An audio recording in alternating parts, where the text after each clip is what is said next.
The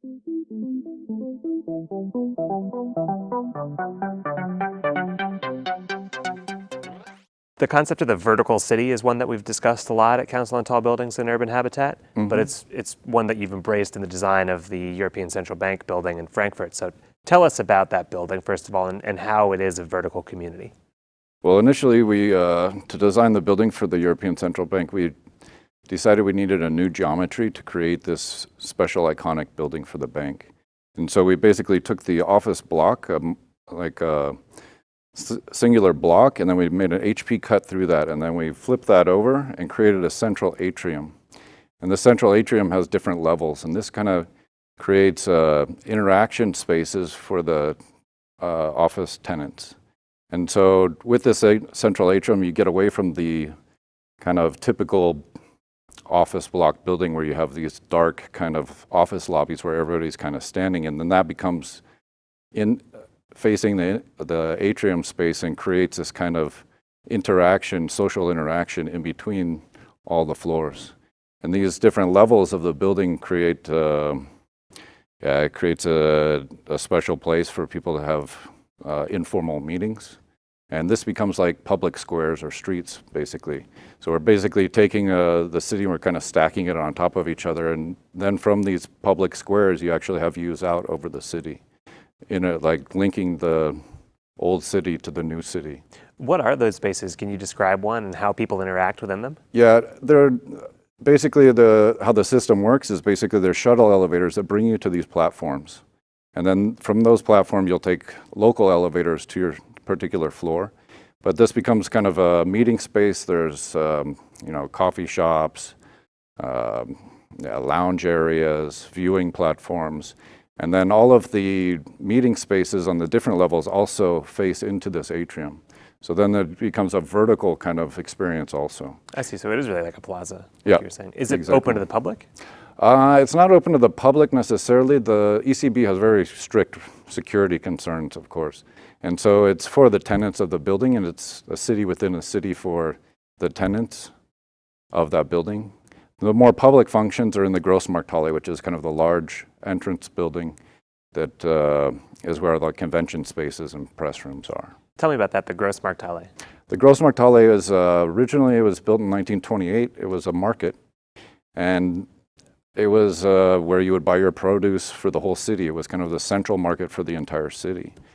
During the war, it was damaged, and they rebuilt portions of it, but they didn't use the same construction techniques. And so we were able to actually slide our entrance building into the Grossmarkthalle, replacing this kind of new added-on area of the Grossmarkthalle, but still keep the original structure of the original building. So you're trying to promote social interactions throughout the tower, but also with the historic structure on site. Yep. When you enter the building, this becomes kind of like, it's an urban plaza. It's a building within a building with these convention spaces. And then the space in between, you have a relationship of the old and the new. And this kind of creates a new dynamic space that's another place for social interaction. You have the cafeteria, for example, is there, the library, the visitor center, all the convention space and press rooms. How do you encourage social spontaneity with design? Because it seems like that's obviously the idea. You want people to bump into each other, there to be some sort of reaction, but you can't plan it too much or it's not spontaneous. So how do you encourage that? You can plan it to a certain level. You can create areas where there's an intersection of people, or make your way to work a little bit different so that you have different spaces that you can interact with. But we also use this in a lot of our buildings. We always try to create the public realm as part of the building. If you look at our museum in Lyon, for example, we lifted the entire building up so that people could circulate through the building at a lower level and still get to the public park on the other side. If you look at the BMW World in Munich, we also have we basically created a public walkway through the building that makes the building not only for BMW, but also for the public to enter. And it's actually the most visited tourist site in Munich at the moment.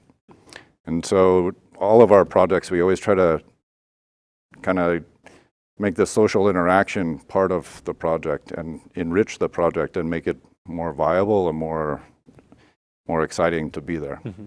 With the European Central Bank project, tell me about that area of Frankfurt. What's the site like? And it's kind of separate from the urban core of downtown Frankfurt. Yeah, you have like the old city center, the financial area where you have these kind of high rises. And that's kind of where the European Central Bank base was. And they had this property out by the river in the east side where the Grossmarkthalle is. And this is kind of a residential area around, but it's, 6 to 7 stories high, urban fabric around. And so the idea was to try to create an icon that's not going to be bigger than the tallest building in Frankfurt, but with the geometry and this kind of vertical city, we create another city center. So you have like a polymodal city instead of just a mono. And so once you have these different centers, you kind of create waves of tension, sort of lines of tension in between the city centers. This is actually where development will start. And so the vision of that is to create a different area that will try to connect and develop to the city center again. And I suppose transit is a critical element of that. Yes, I mean, but most European cities, this is already a given. We don't have to work on the transit. It's already there, the infrastructure.